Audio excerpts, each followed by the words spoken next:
시청자 여러분 안녕하십니까? 복지TV 뉴스입니다. 박근혜 정부 핵심 국정과제였던 기초연금이 어느덧 시행 1년을 맞이했는데요. 이 기초연금이 수급자 생활에 긍정적으로 기여하고 있는 것으로 나타났습니다. 이솔릭 기자입니다. 기초연금 도입 1년, 수급자 대부분은 식비와 주거비, 보건의료비 등 생계비에 지출하는 것으로 나타났습니다. 보건복지부가 기초연금 수급자 2,000명을 대상으로 조사한 결과에 따르면 40.2%가 식비에 가장 많이 지출한다고 응답했습니다. 성별로는 남성과 여성 모두 식비에 가장 많은 지출을 한 것으로 나타났으며 보건의료비의 경우 남성보다 여성이 우선으로 사용하는 경향이 나타났습니다. 연령별로는 연령이 높아질수록 식비보다는 보건의료비에 지출하는 경향이 높아졌습니다. 소득 수준별로는 소득이 높을수록 식비에, 낮을수록 보건의료비에 우선 지출한다고 응답했습니다. 이와 함께 기초연금이 생활에 도움이 되는지 등에 대한 응답으로는 92.5%가 생활에 도움이 된다고 답해 기초연금 수급자는 대체적으로 만족하고 있는 것으로 나타났습니다. 한편 기초연금은 올해 4월 기준 총 441만 명의 노인에게 매월 최대 20만 2,600원의 연금이 지급되고 있습니다. 총 수급자 수는 처음 시행된 지난해 7월 총 424만 명에서 12월에는 436만 명, 올해 4월에는 441만 명으로 꾸준히 증가하고 있는 것으로 나타났습니다. 복지TV 뉴스 이솔립입니다. 네, 임금 피크제는 정년 연장 또는 정년 후에 재고용하면서 일정 나이와 근속 기간을 기준으로 임금을 감액하는 제도인데요. 이 근로자 10명 중 7명이 이러한 임금 피크제 도입에 찬성하는 것으로 나타났습니다. 박고은 아나운서입니다. 사회적 관심이 높아지고 있는 임금 피크제. 임금 피크제는 정년 연장 또는 정년 후 재고용하면서 일정 나이와 근속 기간을 기준으로 임금을 감액하는 제도입니다. 한국고용노사관계학회가 100인 이상 기업에 종사하는 근로자 1,000명을 대상으로 조사한 결과 응답자의 72.8%가 임금 피크제 도입이 필요하다고 응답했습니다. 임금 피크제 도입에 찬성하는 이유로는 실질적 고용 안정이 가능하다는 응답이 56%로 가장 많았고 신규 채용 확대에 도움이 된다는 응답이 37%로 나타났습니다. 반면 임금 피크제 도입이 필요하지 않다고 응답한 근로자들은 기업 경쟁력은 인건비 절감이 아닌 다른 방법을 통해 높여야 한다를 가장 큰 이유로 꼽았고 임금 감소 우려와 정년 연장은 법에 따라 보장된 권리라는 응답이 뒤를 이었습니다. 임금 피크제를 도입할 경우 적정 임금 감액분은 평균 16.5%로 나타났으며 정년 60세를 기준으로 몇 세부터 임금을 조정하는 것이 적정하냐는 질문에는 응답자의 43%가 55세부터라고 답했습니다. 특히 임금 피크제 도입을 위해 가장 필요한 것은 63%가 정부 지원 확대를 꼽았습니다. 복지TV 뉴스 박고은입니다. 한국인이 생각하는 자녀의 가치에 대한 연구 보고서가 나왔습니다. 한국인은 자녀에 대한 긍정적 가치도 높고 부정적인 가치도 높은 양면적인 특성을 보이고 있었습니다. 한국보건사회연구원이 발표한 자료에 따르면 한국인은 긍정적인 항목과 부정적인 항목 모두에서 높은 점수를 받았습니다. 또한 한국인은 자녀를 많이 낳기를 원하고 자녀를 통한 기쁨을 누리고 싶어 하면서도 출산율은 낮은 것으로 나타났습니다. 이 같은 결과는 자녀 출산과 양육에 대한 경제적인 부담 때문인 것으로 분석됐습니다. 국회에서 장애인 차량에 LPG 보조금을 보전하도록 하는 법률안이 발의됐습니다. 국회 새정치민주연합 이상직 의원은 장애인 차량 LPG 지원 제도가 중단된 이후 어려움을 겪는 장애인에게 보조금 일부를 보전할 수 있도록 하는 법안을 국회에 제출했습니다. 개정안에는 차량 보유 장애인 중 기초수급자 또는 차상위 계층에 속하는 경우 LPG 중 부탄에 부과하는 개별 소비세에 해당하는 금액의 일부를 보조할 수 있도록 하고 있습니다. 학교 주변에는 교통사고를 예방하기 위해 어린이 보호구역, 이른바 스쿨존이 지정돼 있습니다. 하지만 여전히 스쿨존에서 어린이 교통사고가 끊이지 않고 있는데요. 당국이 대책 마련에 나섰습니다. 정유린 기자입니다. 초등학교 정문 앞 어린이 보호구역. 안 그래도 좁은 골목을 불법 주차 차량들이 차지했고 오토바이는 제한 속도 표시에도 아랑곳 않고 속도를 냅니다. 많이 위험하죠. 아침에는 보안관이 지켜줘서 괜찮은데 오후에는 애들이 한꺼번에 몰려 나오고 하니까. 지난해 전국 15,000여 개 스쿨존에서 발생한 교통사고는 523건, 어린이 4명이 목숨을 잃었습니다. 사망자들은 모두 초등학교 저학년생과 미취학 아동입니다. 시간대로 보면 아이들이 방과 후 집에 돌아가거나 학원으로 이동하는 오후 4시에서 6시 사이에 사고가 가장 많았고 월별로는 야외 활동이 늘어나는 6월과 10월에 사고가 집중됐습니다.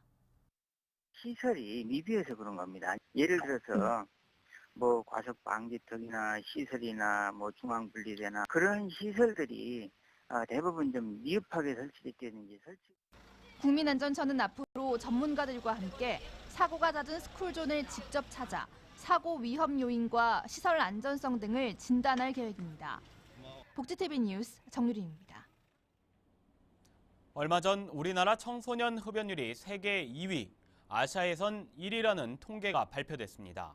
그동안 여러 금연 정책에도 불구하고 청소년 흡연율은 크게 감소하지 않았는데요. 경기도가 청소년 금연 지도사 양성에 나섰습니다.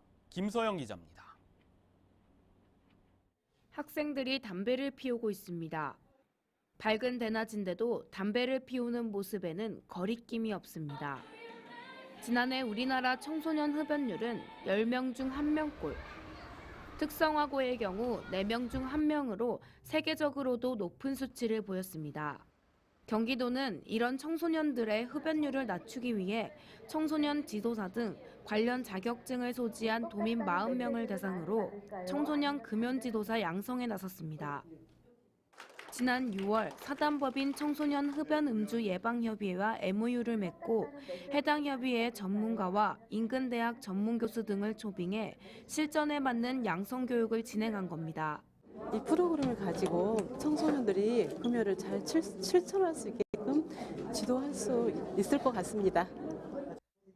이번 교육을 수료한 지도사는 금연 교육이 필요한 학교 단체 등에서 금연 지도 강사로 활동할 예정입니다.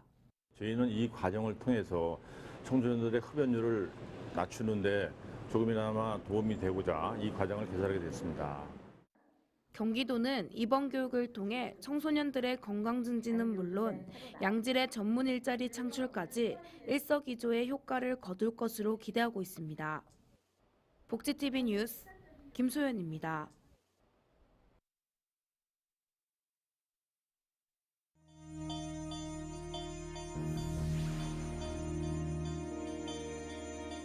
이어서 간추린 뉴스를 전해드립니다. 독일에 본부를 둔 대북 구호단체 투게더 함흥이 제7회 국제 농아 모임을 북한 평양에서 개최한다고 미국 한인방송 미국의 소리가 전했습니다. 이번 모임은 다음 달 7일부터 닷새 동안 평양에서 진행됩니다. 국립중앙도서관이 작가와 함께 떠나는 행복한 장애인 문학기행을 시작합니다. 이번 행사는 이달 10일부터 오는 11월까지 전국 18개 장애인 도서관과 장애인 복지관에서 진행됩니다.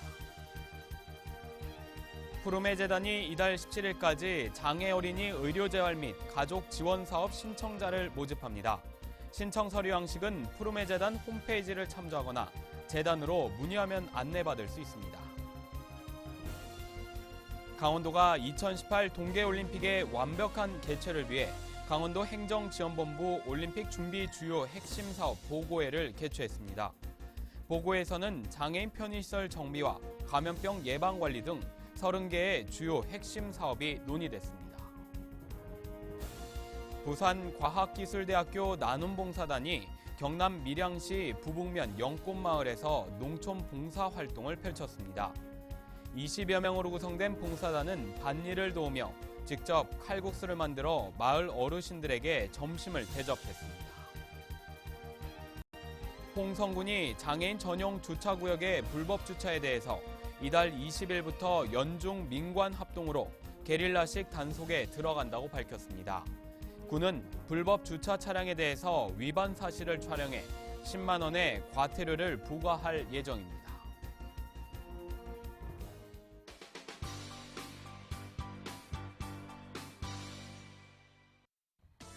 미리 보는 장애인 신문 시간입니다.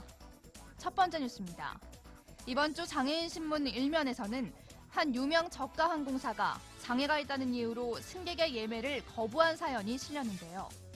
A씨가 예매를 위해 장애가 있다는 사실을 밝히자 이 항공사는 1급에서 3급 장애인의 경우 장애 유형을 막론하고 동반 보호자가 함께해야 비행기를 탈 수 있다고 예매를 거부한 겁니다.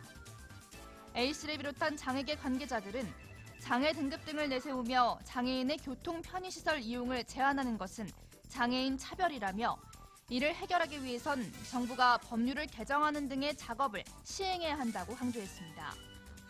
한편 인권위는 항공기와 선박 이용 시 일어나는 장애인 차별에 대해 직권 조사를 추진합니다. 두 번째 뉴스입니다.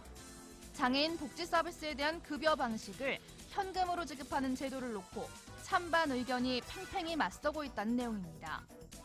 관련 토론회에서 일부 토론자들은 현금 지급 제도를 도입, 장애인이 주도적으로 참여해 자기 결정에 따라 선택할 수 있는 장애인 복지 정책을 만들자고 주장했습니다. 2007년부터 시작된 장애인 활동보조 서비스 등 바우처 사업을 통해 이 방식이 도입된다면 문제될 게 없다는 입장도 덧붙였습니다. 그러나 한국의 복지 예산의 총량에 변화가 없는 상황에서 서비스 급여 방식만 현금으로 바뀐다면 오히려 장애인 당사자의 사회적 생존 욕구를 예산에 끼워 맞추는 현 상황은 달라지지 않을 것이라는 반대 의견이 나오면서 현금 지급 제도에 대한 문제점이 대두됐습니다. 아울러 토론회에선 어떠한 지원 체계를 논의하기 이전에 예산 확보가 우선돼야 탁상 공론에 그치지 않는다는 의견도 공감을 이끌어냈습니다. 지금까지 미리 보는 장애인 신문이었습니다. 이야기가 있는 시간, 오늘의 영상 함께 보시죠. 교통법규 위반으로 적발되자 교통경찰을 매달고 그대로 도망가는 도주 차량. 도주 차량에 20m를 끌려간 경찰은 사고 당시를 기억하지 못할 정도로 큰 충격과 부상을 당했는데요. 당시 경찰이 차에 떨어지는 순간 2차 사고가 발생하지 않도록 교통정리를 한 용감한 시민을 SNS를 통해 찾아 나섰는데요. 시청자 여러분도 앞서 보신 영상의 시민처럼 용감한 시민이 될 수 있습니다. 네, 자신에게 특별한 위험을 발생시키지도 않았는데도 불구하고 이 공경에 처한 사람을 구해주지 않는 행위를 착한 사마리아인의 법이라고 말하는데요. 위급한 상황 속에서 우리는 누군가에게 큰 도움을 줄 수 있습니다. 시청자 여러분은 용감한 시민입니다. 행복한 미래를 여는 방송 복지TV 뉴스를 마칩니다. 시청해주신 여러분 고맙습니다.